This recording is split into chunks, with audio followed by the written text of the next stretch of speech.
जय श्री राधे कृष्णा साथियों, मैं भी कृष्णा ज्ञान सहारा चैनल में आपका स्वागत करती हूँ। कैसे हैं आप? आपके अच्छे स्वास्थ्य और सुखद जीवन की मंगल कामना करती हूँ। आपके और अपने इष्ट देवों को कोटि कोटि नमन करते हुए, बड़ों को प्रणाम करते हुए वीडियो प्रारंभ करते हैं। साथियों, आज बात करेंगे गणपति विसर्जन की, यानी कि गणपति जी को अगर आपने अपने घर में विराजमान किया है तो उनके विसर्जन करने का शुभ मुहूर्त क्या है, क्योंकि कोई भी कार्य बिना शुभ मुहूर्त के नहीं करना चाहिए। और चौकी हम कब हटाएं, कैसे हटाएं, पूजन सामग्री का हम क्या करें, समस्त जानकारी लेकर आज की वीडियो में आपके बीच में। चलिए झटपट वीडियो प्रारंभ कर लेते हैं, लेकिन उससे पहले चैनल पर नए आए हैं तो चैनल को सब्सक्राइब जरूर कीजिएगा और बेल आइकन का बटन जरूर प्रेस कीजिएगा, जिससे आने वाली वीडियोस का नोटिफिकेशन आपको मिलता रहे। आज बात कर रहे हैं गणपति विसर्जन की। 31 अगस्त में गणपति जी की स्थापना की गई थी और 9 सितंबर यानी कि अनंत चतुर्दशी के दिन भगवान गणपति जी का विसर्जन किया जाता है। ये महाराष्ट्र के में बहुत धूमधाम से पर्व मनाया जाता है, लेकिन जहाँ भी कहीं जिसने कुछ समय के लिए भी विसर्जन गणपति जी को लेकर आते हैं, कोई 5 दिन, कोई 3 दिन, कोई 7 दिन, जितने भी दिन के लिए लाए हैं, आपने जो भी कुछ किया हो, लेकिन अभी जब आपकी पूजा चल रही है तो इस दौरान क्या करें। अगर आपको गणपति विसर्जन नहीं करना है, अपने ही भगवान जी की आप पूजा कर रहे थे, तो तब क्या करें, तो इसी विषय में सारी जानकारी आपके बीच में सबसे पहले बताती हूँ शुभ मुहूर्त क्या है। प्रातःकाल 6:30 बजे से लेकर यानी 6:30 से लेकर दोपहर 1:30 के बीच में आपको ये कार्य करना है। सर्वप्रथम अनंत चतुर्दशी है। अनंत चतुर्दशी की आप सभी को बहुत सारी शुभकामनाएं। भगवान श्री हरि विष्णु की पूजा की प्रीवियस वीडियो में मैंने सारी विधि बताई है कि अनंत चतुर्दशी पे आपको किस तरह से 14 का कमाल है, किस तरह से आपको भगवान श्री हरि विष्णु की माता लक्ष्मी की पूजा करनी है। वो पूजा करने के पश्चात गणपति महाराज जी के, जहाँ पर गणपति महाराज विराजमान है, उनकी पूजा करिए, आरती करिए, आपने जो भी प्रतिदिन आप करते हैं वो करिए।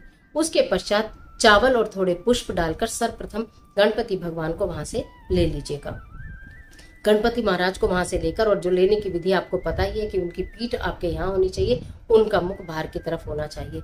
आप पूरे घर में घुमाते हुए उल्टे ही आपको वापस जाना है, यानी आपका मुख भी घर के अंदर होना चाहिए गणपति जी के साथ। आपकी पीठ बाहर की ओर होनी चाहिए जब आप चलें, यानी कि यूं कहूं तो क्या उल्टे चलते हुए आपको घर के बाहर जाना है। आपने, क्योंकि इको फ्रेंडली आप गणपति जी लाए होंगे, तो घर के आंगन में कहीं भी आपने कोई टब, कोई बाल्टी पहले से रखा होगा, जिसके अंदर गंगा जल, दूध और उसके अंदर दूर्वा घास और पुष्प, थोड़ा सा इत्र आपने पहले से डाला होगा।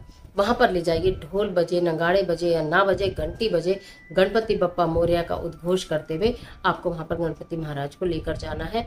और उसके पश्चात फिर पुनः उन्हें धीरे धीरे धीरे धीरे आपको उसमें जल में विसर्जित करना है।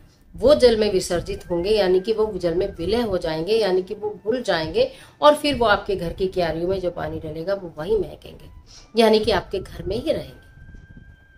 सीधी बात तो ये है। उसके पश्चात आपने जो चौकी लगाई थी, अब ये प्रक्रिया वो लोग ना करें जिन्होंने अपने घर के गणेश जी को ही पूजा की थी। आप वहां से उन्हें चावल डालकर, अक्षर डालकर पूजा करके उनको, मैंने बोला था कि कुछ कदम आगे बिठाइएगा, वापस पुनः उनके स्थान पर रख दीजिएगा।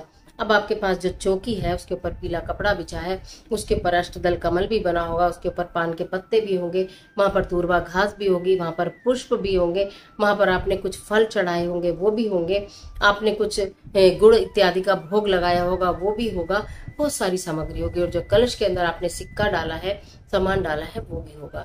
आपको करना क्या है, सर्वप्रथम आप कलश को उठाएंगे, उस कलश के अंदर से सिक्का आप निकाल लेंगे, बाकी वो कलश एक तरफ रखेंगे, क्योंकि वो जल आपको प्लांट्स में देना है।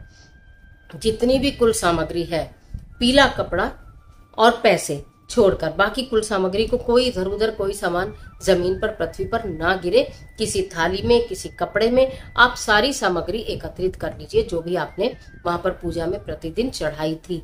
पुष्प होंगे, घास होगी, पान के पत्ते, जो भी सामान था, जो भी वहां रह गया है, वो सारा सामान किसी एक चीज में एकत्रित कर लीजिए। जो पीला कपड़ा आपने या लाल कपड़ा आपने या श्वेत वस्त्र आपने कुछ भी चौकी पर बिछाया था, उसको संभाल लीजिए और उसे संभाल कर अपने बच्चों के कमरे में रखिए, जहां पर वो पढ़ते हो, लिखते हो, या कि वो पढ़ लिख कर बड़े हो गए हैं, तो जिस रूम में वो अपना काम करते हो, यानी चाहे वो लैपटॉप ऑपरेट करते हो या वो ऑनलाइन बिजनेस करते हो या ऑनलाइन जॉब करते हो, कुछ भी करते हो, वहीं पर वो कपड़ा जहां उन बच्चों का सामान रखा हो उसमें उस पीले कपड़े को आप रख दीजिएगा। जो सिक्का है वो आपने अपनी पॉकेट में, अपने पर्स में या अपने पति के पर्स में या कहीं जहां आप अपने पैसे रखते हैं वहां आप उसको रख दीजिएगा। अब जो कुल सामग्री आपके पास बची है, बाकी बची हुई जो आपने पूजन में इस्तेमाल की थी, उस सारी सामग्री को भूमि विसर्जन करना है।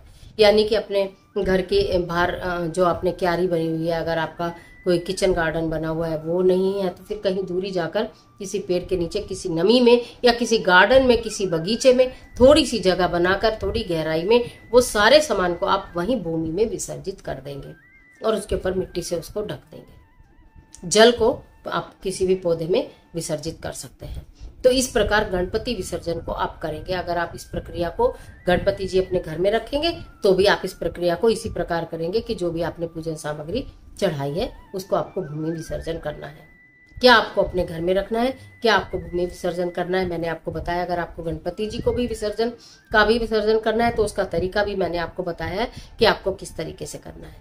आशा करती हूँ ये वीडियो निश्चित आपको समझ में आई होगी, आपके लिए महत्वपूर्ण भी साबित होगी, आपके लिए बहुत उपयोगी भी साबित होगी। तो आज के लिए इतना ही, इजाजत दीजिए। मिलती हूँ एक और जबरदस्त वीडियो के साथ।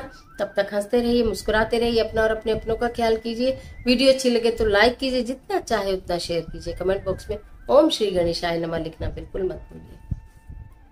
ईश्वर आपकी मदद करे।